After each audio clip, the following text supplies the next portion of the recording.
are you enjoying being out in the UAE now that you've moved out here permanently?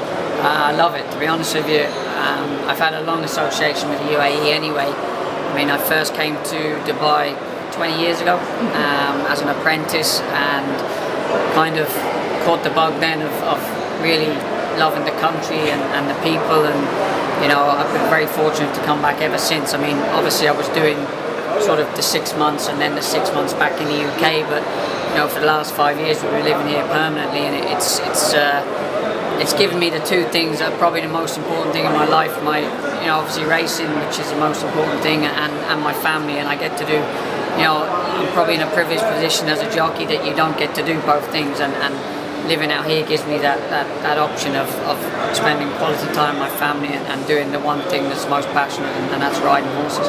And with that in mind, you must have been delighted to have been crowned champion jockey here.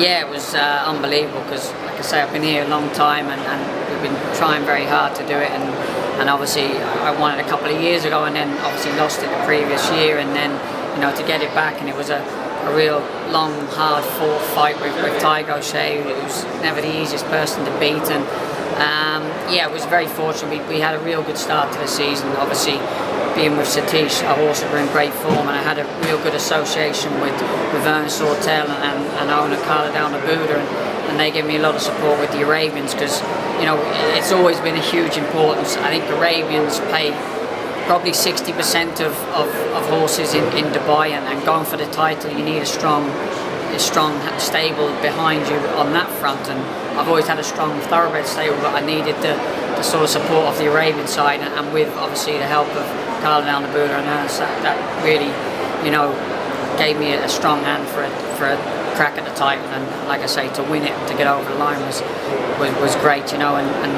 like I say, it's hard enough winning it. Now the hard challenge comes of trying to defend it. And will you be hoping to do that? All being well, yeah, that's why I'm back out here early, getting the groundwork in early days. So yeah, obviously that's the thing. Like I say, winning it is fantastic, but you know, you don't want to just win it one year, lose it, and then try and win it again. Obviously the hardest thing is to defend it, and like I say, I've never, you know, when I won it previously, I lost it the following year, so it would probably mean a little bit more defending it than it has done. But you know, it's always going to be tough. You know, obviously Tiger O'Shea is always going to be, you know, a major contender. He's very good on the Arabians, and he has a strong hand with Ali Al-Rahi now on the thoroughbred side. Pat Dobbs as well. Doug Watson probably had a below par season last year. I know he was champion trainer, but by his standards he was, you know, so Pat is an exceptional rider, and I think he's going to be a strong player. And as well, we had Antonio Freser, who came last year, and it was his first season, and he had a real good year, and he made some good contacts, and he's a jockey that I know, being out here, it's quite hard to break into it, you know, when you first come here, and he'd done a very good job last year, so he's going to be a big threat as well. But there's so many, Sam Hinchley, you can name so many lads, and it's just, I think, getting a good start and getting the momentum and then carrying on through the season.